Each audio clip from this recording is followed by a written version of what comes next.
परित्याग करता है वो बैतरी नदी में गिर जाता है। जो 1000 गुण होने पर भी सत्पुरुषों को दोष देखता है, चाहे उसमें कितनी भी खूबियां कितने गुण हैं, जो अच्छे लोगों की बुराई करता है, ऐसा मनुष्य कहते हैं बैतरी नदी में गिर जाता है।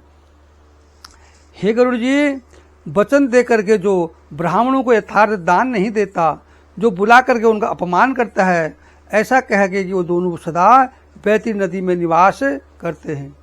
स्वयं दिए हुई वस्तुओं को का अपहरण कर लेना, दान दे करके पश्चाताप करना, जो दूसरों के आजीविका का हरण करता है, दान देने से रोकता है, यज्ञों में विध्वंस डालता है, कथा को भंग करता है, क्षेत्र की सीमाओं का हरण करता है, और जो गोचर जमीन को जोतता है, वो सदा बैतरी नदी में पड़कर वहाँ बैतरी नदी में ही रहते हैं।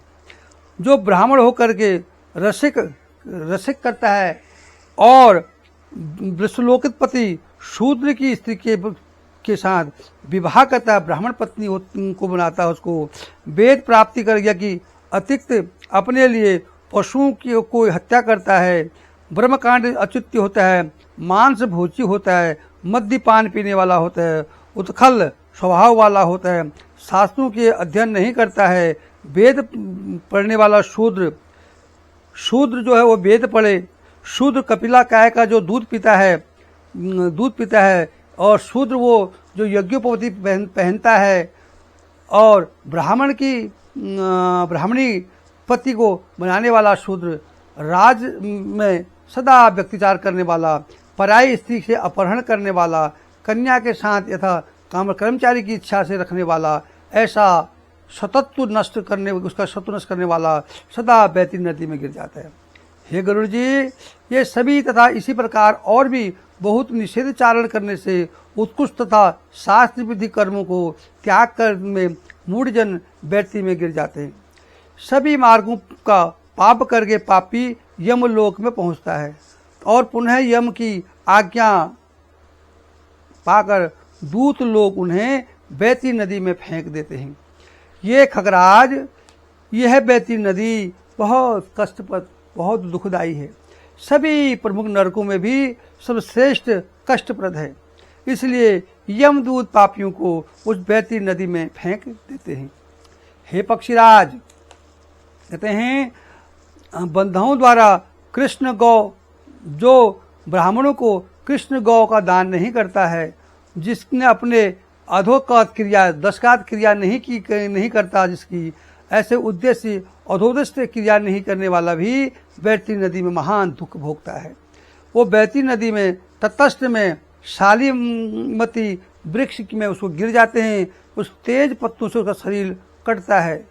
जो झूठी गवाही देता है, धर्म पालन में ढोंग करता है, पूजा पाठ तो करता नहीं पर पूजा पाठ का झूठा आचरण ढोंग करता है, ऐसे व्यक्ति कहते हैं बैतरी नदी में गिर जाता है। जो धन का अर्जन करता है, चोरी से जो धन कमाता है और अपने घर का भरण पोषण करता है चोरी के धन से, ऐसे जो है उस सालक्ति वृक्ष के में कांटे की तरह मुझे लटक जाते हैं। तथा वो भी व्यक्ति जो बहुत सारे वृक्ष काटते हैं, बाग उपवन नष्ट करते हैं, किसी का व्रत भंग कर देते हैं, तथा तीर्थ यात्रा में का परित्याग करते हैं, विधवा स्त्री के साथ अपना उसका शील हरण करते हैं, जो स्त्री अपने पति को दोष लगाकर पर पुरुष के साथ भाग जाती है, वो सभी इस प्रकार के अन्य पापियों के साथ सालमती वृक्ष के ऊपर ताड़ना प्राप्त करते बहुत कष्ट उठाते होते हैं।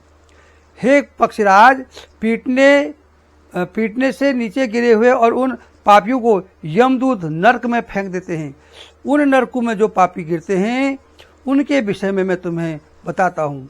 वेदों की निंदा करने वाला, नास्तिक, मर्यादों का उल्लंघन करने वाला, कंजूस, विषय में डूबे रहने वाला, दम्भी तक कृतज्ञ मनुष्य को निश्चय ही नरक में गिरता है। जो कुएं, तालाब, बावली, देवालय तथा सार्वजनिक स्थल को, धर्मशालाओं को नष्ट करता है, वो निश्चय ही कहते हैं नरक में प्राप्त होता है। हे गरुड़ जी, जो स्त्रियां, छोटे बच्चे, नौकरों तथा श्रेष्ठ जनों को छोड़कर एवं पितरों एवं देवताओं की पूजा का परित्याग करते हैं, वो भोजन खुद खा लेते हैं, वो नरकगामी होते हैं। जो मार्ग में कीले लगाते हैं, पुलों में लकड़ियाँ बांध देते हैं, पत्थर लगा देते हैं, कांटे बो देते हैं, किसी के रास्ता जो बंद कर देते हैं, कहते हे गरुड़ जी, वो निश्चित रूप से नरक के गामी होते हैं। जो मंद पुरुष भगवान शिव, भक्ति माँ शक्ति, नारायण, सूर्य, गणेश भगवान, सदगुरु और विद्वान इनको पूजता नहीं करते, वे अक्सर ही नरक में जाते हैं। दम्भी अपने शैया पर आरोपित करके ब्राह्मण अधोगति प्राप्त करता है और शूद्र संतान उत्पन्न करने से वह ब्राह्मण तत्व के तुच्छ गिर जाता है, और जो उस ब्राह्मण को कभी भी नमस्कार भी करता है वो भी पाप में जाता है। जो मूर्ख ऐसे ब्राह्मण को की पूजा करते हैं वो भी नरक में जाते हैं। दूसरों को कलह से जो प्रसन्न होते हैं वो मनुष्य ब्राह्मणों के कलह और गौओं की लड़ाई को देखते हैं, उसे रोकते नहीं हैं, वो निश्चित रूप से नरक के गामी होते हैं। और जो उनकी लड़ाई को और बढ़ावा देते हैं वो अवश्य ही नरक में जाते हैं। जिसका कोई दूसरा शरण नहीं है, ऐसे पतिपरायण स्त्री से ऋतु काल में जो द्वेषवश उपेक्षा करता है, नीचे ही नरकगामी में होता है। जो कामक्त पुरुष रजस्वला स्त्री के साथ संभोग करता है अथवा पर्व काल में अमावस्या, पूर्णमासी या पितरों के पक्ष में पितरों के श्राद्ध के दिन जो स्त्री के साथ संभोग करता है, श्राद्ध में संभोग करता है, वह स्त्री पुरुष निश्चय रूप से नरक के गामी होते हैं। जो अपने शरीर के मल को आग में, जल में, उपवन में, मार्ग में अथवा गौशाला में फेंकता है, वो निश्चय ही नरक में जाते हैं। जो हथियार बनाते हैं और जो हथियार बनाता है, धनुष बाण निर्माण करता है, तीर बनाता है, इनका विक्रय करता है, हे गरुड़ जी, वो निश्चय रूप से नरक में जाते हैं। चमड़ा बेचने वाला वैश्य, केश, योनि का विक्रय करने वाली स्त्रियां तथा विषय करने वाले, ये सभी नरक के गामी होते हैं। हे गरुड़ जी, जो अनाथ के ऊपर कृपा नहीं करते, सत्पुरुषों के में द्वेष करते हैं और निरपराध को दंड देते हैं, वो नरकगामी होते हैं।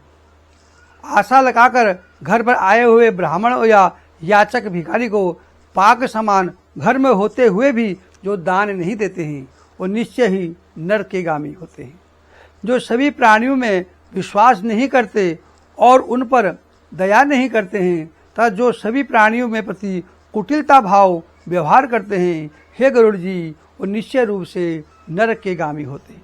जो अजेंद्रिय पुरुष नियमों के स्वीकार करने पर के बाद उन्हें त्याग देते हैं, वे नरक के गामी होते हैं। हे गरुड़ जी, जो आध्यात्मिक विधि प्रदान करने वाले गुरु नहीं मानते और जो पुरातत्व से नहीं मानते और जो नरक जाते हैं, वो व्यक्ति जो मित्र से द्रोह करते हैं, जो व्यक्ति आपसी प्रीति का भेदन करते हैं तथा जो दूसरों के आशा को नष्ट करते हैं, वो निश्चय रूप से नरक में जाते हैं। विवाह भंग करने वाला, देव यात्रा के विघ्न डालने वाला, तीर्थ यात्रा में लूटने वाला घोर नरक में जाते हैं और वहाँ उसका पुनरुत्थान नहीं होता है, उसका कोई सजा उसको ऐसा नहीं है कि उसको दूसरी सजा मिल जाए, उसको नरक भोगना ही पड़ेगा। हे गरुड़ जी, जो महापापी घर, गांव, जंगल में आग लगाते हैं, यमदूत उसे ले जाकर के अग्नि कुंड में पका देते हैं, डाल देते हैं। उस अग्नि में जलते हुए अंगारे में वह पापी जब छाया की याचना करता है तो यमदूत उसे अशिपत्र नामक वन में फेंक देते हैं, जहां तलवार के समान तीक्ष्ण पत्तों से उसके अंग सब कट जाते हैं। तब यमदूत से कहते हैं, ले रे पापी, शीतल छावले, तूने दुनिया को सुख दिया है, तू भी सुख भोग। तूने लोगों को दुख दिया है जीवन में, तो तुझे दुख उठाना ही पड़ेगा। हे गरुड़ जी, जब वह प्यासे व्याकुल होकर जल पीने की इच्छा से पानी मांगते हैं तो यमदूत उनको खौलता हुआ तेल पीने को देते हैं, जिससे उनकी आंखें बाहर आ जाती हैं, जीभ जल जाती है मुंह जल जाता है, वो तड़पता रुदन क्रंदन करता हुआ अपने पीछे याद करता है कि ऐसे मैंने पाप क्यों किए।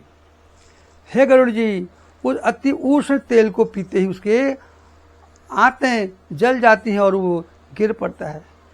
किसी प्रकार पुनः उठकर अत्यंत दीन भांति प्रलय करता है। विवश होकर उसे श्वास लेते हुए भी कुछ कहने की सामर्थ्य नहीं होती।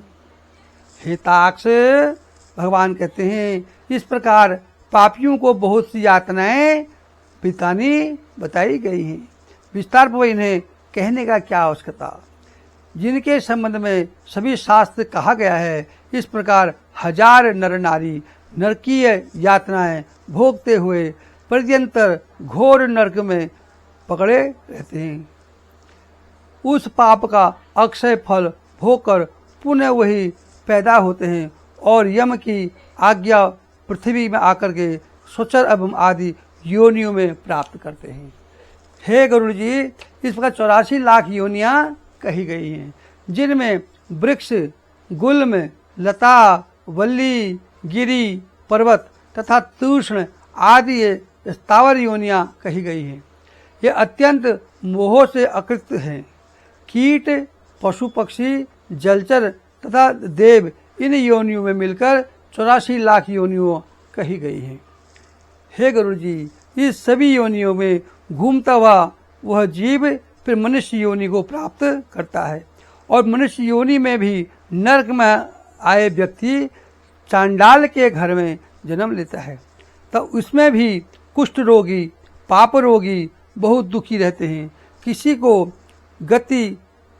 गलित कुष्ठ होता है, कोई जन्म से अंधा होता है, कोई महारोगी व्यक्ति होता है। इस प्रकार पुरुष और स्त्रियां पाप चित्त में दिखाई पड़ती हैं।